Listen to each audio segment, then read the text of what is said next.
Ornamental trees and fruit trees are very different from each other. I'm a man of all seasons. Oh, I've heard man of colors. You're the man of seasons. You have known a guy from the videos from last year. How do you know the health of a tree? Trees don't talk to you. Fig trees are probably the lowest maintenance tree. They're low maintenance, they're easy to grow. Is that concept wrong? They're low maintenance and easy to grow, but if you want to harvest the fruit, you got to do the pruning, you got to do the spraying, you got to take care of them if you want to. Hello, universes. We would like to go back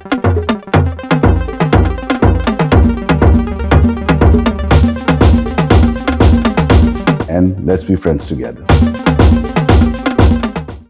Hello, everyone. We are here with another episode of our channel, My Friend Bob. And you do know our other friend, Guy Lazari. He's with us today. We try to pick brains of all our friends, whatever we don't know, so we can show to the rest of the world that when you know somebody who specializes in something, how you can utilize it. You have known a guy from the videos from last year. We saw his backyard garden in a very small area. He grows just wonderful vegetables. Then he gave us tutorials about how to grow figs or how to, from one fig, create more. He showed us how to protect them. And then in last year also, he showed us what needs to be done when you have trees in your backyard to prune and things of that nature. You will also see a video which is about pruning those fruit trees. Guy specifically said that those trees have to prune during the dead of the winter. We are there right now. How are you? I'm doing well. It's cold. It's wintertime. How do you do what you do during this cold? I'm a man of all seasons. Oh, I've heard man of colors. You're the man of seasons. Seasons, yeah.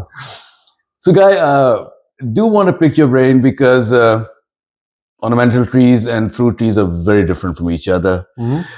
Your knowledge, which has to be shared with everybody so that I can learn, others can learn. Sure. That's what we try to do on this channel. Yep. If I start simply, which will be generically about every tree, either be fruit, either be ornamental, mm-hmm. fruit tree and health of it. What's the biggest mistake people make? If you have to break it down, ornamental is different than fruit. Go ahead, you tell me. Improper pruning is the biggest mistake. Not watering when the trees need the water. Not being, I'll tell you a big mistake people do are these mountains of mulch that they pile up against the tree. I don't know why that's so popular around here, but that's very detrimental to the tree's health. I have seen that because most people do it, and I think they do it because it looks nice. If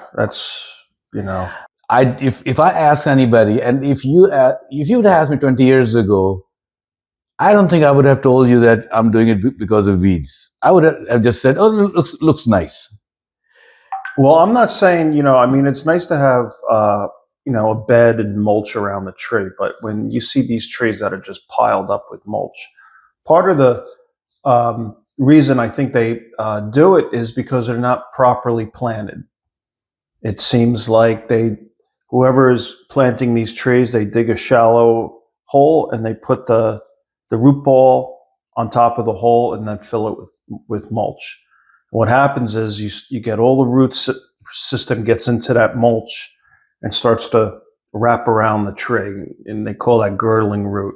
So once you have done it, and you already mentioned that it's not even good for the tree. It's not. Too much mulch is detrimental to the tree's health. How do you know the health of a tree? Trees don't talk to you. Well, the tree tells you. You start to see off-color leaf, leaves that are small, trunk suckers. A lot of trunk suckers coming off the the tree is an indication of stress. Dieback in the crown, you start seeing when deadwood, trees throughout their lives produce deadwood. But when you start seeing that the tips in the crown, the top of the tree dying back, that's a sure indication that that tree is under a lot of stress. Usually, it's usually root damage. Now, this is a very generic question because I think from one region to another, one temperature zone to another, the answer will be different. In our region of 7A, Northeast United States, what really are low maintenance trees? I do understand that you've told me and mentioned to me multiple times that fruit trees are not low maintenance. They're definitely not low maintenance. So what should one do? Well, it depends on what do you really, for the homeowner, what are you looking for in the tree? I mean, every tree's maintenance. Every tree has its problems. Nuts, seed pods. Some trees in the hot weather will their bark will peel off. So it's kind of a hard question. So help me encourage people. And I know, because we discussed off camera, I want everybody to grow fruit trees. Mm-hmm. So give some encouragement. Okay. Fig trees. So Fig trees are probably the lowest maintenance tree. They're almost impossible to kill. And you get, a lot of figs on them. I also thought that the region we live, having fruit trees, they're low maintenance, they're easy to grow. Is that concept wrong? Well, they're low maintenance and easy to grow.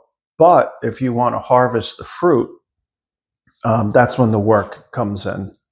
And that's when if you just plant an apple tree and, it produces a bunch of apples this big, it's great for the squirrels and the birds, but they're, you got to do the pruning, you got to do the spraying, you got to take care of them if you want to have decent fruit to eat. So if we now mix both again, fruit and ornamental, the big thing everybody talks about, that having more trees is good for the environment. With your knowledge and what you have done in your professional career, what do you have to say about it? Well, trees are definitely beneficial to our environment. But as a homeowner, you got to look at, what you need, what your property looks like, and what type of trees are going to suit, your property. So surely you and I live in suburban environment. We have a little bit of backyard and front yard. But people who live in urban environments, think about New York City, where you might have a rooftop or a balcony. If somebody wants to grow a tree, what will be your first thought? The first thought that comes to mind, I actually have one in my backyard. They have these little apple trees that grow well in containers, and they're very compact. You can grow them up a trellis if you want. And again, a fig tree would be great. You can do fig trees in pots. Balcony is kind of a tough area to grow a tree. Now, when we come to seasons, and this becomes different because in my own case, I have lived in multiple regions in my life. And in some places, example, Southern California, you can almost grow any or most things in terms of trees. When you live in Northeast, it's different. So there are trees which have been hardened for multiple zones now. Sure. Back in the day, you didn't have that choice. So if a certain tree, it will only grow this temperature and warmer. And if you go cooler, it will kill. I think with humans, we have figured it out to do those kinds of trees. Keeping that in mind, we still live in a very cold environment where our trees go dormant. We cannot do, like we were discussing at some point in time, a persimmon tree, which in this cold region we can. But something close to loquat, we cannot. And the fun part is, as we were discussing, loquat fruits in spring, persimmon fruits in fall. All trees we grow or we can grow, they fruit generally speaking summer or late summer. Mhm. If we have to extend, are there ways or we are just stuck? Do we have the choice of extending our own season? So instead of just getting fruit from whatever tree it might be, whatever fruit it could be for 3 to 4 months, try to get 6 to 8 months. What are the choices that way? Well, you just got to look at when, you got to know your harvest time for different fruits. So, you got plum trees in the summertime, apples in the fall, peaches in the summer. One of the things which I have known, and my grandfather was a farmer, and when you have a real farm, they used to grow trees around for wind and other reasons to protect windbreakers and storms and everything. Living in an urban environment, do we have to worry about anything like that? Or our houses are too close, we don't? As far as having a windbreak? Windbreak or something to help with heat waves, storms, frost, whatever that might be. Sure. I mean, you have some nice shade trees around your house that'll definitely cool your house. Years ago, I lived in Warren, and I had beautiful oak trees all around my house, and I never used the air conditioning once for 2 summers, and it was one of the hottest summers back in the 90s. And those oak trees just kept that house nice and cool. I know those are done mostly with ornamental trees. With fruit trees, again, it's a bit different. Then one thing which happens, and especially in suburban areas in the United States, and I've seen across the country, people tend to grow ornamental trees, which might not be right for their region. Are you against it, or you think there's nothing wrong with it? I don't think there's anything wrong with it. I mean, it's going to be easier for you to plant indigenous trees that are found in the area, but any trees that you find in the nursery are hardened for this area. So, I mean, they're not going to sell. You go to a nursery, they're not going to sell a tree that's never going to make our winter. Another word which is popular again today, food forests, where you have trees, you have your vegetables and everything. Again, in our small gardens, first of all, can we do it? Yeah, you can plant dwarf fruit trees. Is that what you're talking about? Like fruit trees with vegetables, and which I think that actually you guys should go and watch the video. That I'm just asking this question specifically for people who have not seen the video. Go and watch the video where we show, and the link is in the description. We showed a guy's backyard, small backyard, fruit trees, grapes, and tomatoes, cucumbers, vegetables, and everything. So it is possible. Just want to reiterate for people who have not seen that video that it is possible. Yeah. No. Well, you look at my tiny backyard. I have a peach tree that produces beautiful peaches. Again, I have the fig trees. I keep going back to fig trees, but they're wonderful. You could have 2 or 3 beautiful fig trees in your vegetable garden, and it fits right in. They're easy to care for, and they produce a lot of fruit for you. So the next question I was about to ask, I already think I have the answer. A question was, what are the best trees for small spaces or containers? Again, fig trees. I know people that keep fig trees in pots and produce beautiful, beautiful figs. I'll put you on the spot right now. Okay.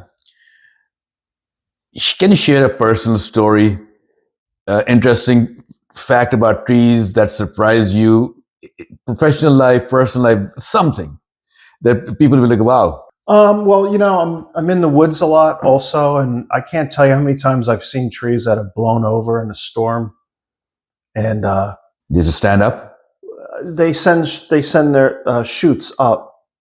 It's apical dominance, So you have like a horizontal trunk of a tree, and with upright suckers that have become the main part of the tree. And I find that fascinating. That refuses to die. It doesn't happen all the time, but I've seen that quite a bit. One thing we will do with the guy this year, because he mentioned last year, guy's also into botanical plants and he knows remedies for certain things. You said it differently. Can you clarify that? Beneficial plants. Okay. We shall do a video this spring. Spring will be the right time, or summer will be the right time? Yeah, you're talking about like medicinal plants, right, and wild foods. Yeah. And by medicinal, we do not mean the same medicinal. It's not about marijuana. You can find a lot of videos, and there are medicinal benefits for it. I'm not for or against, but we would try to find things that you can just walk into. We don't have jungles, but parks or something, and Anywhere. find something. Yeah, anywhere. So we'll do It's that. all over. So, Guy, before we end, sure, any message you want to convey? Because people have started watching us, and I think many have started appreciating the knowledge we bring across.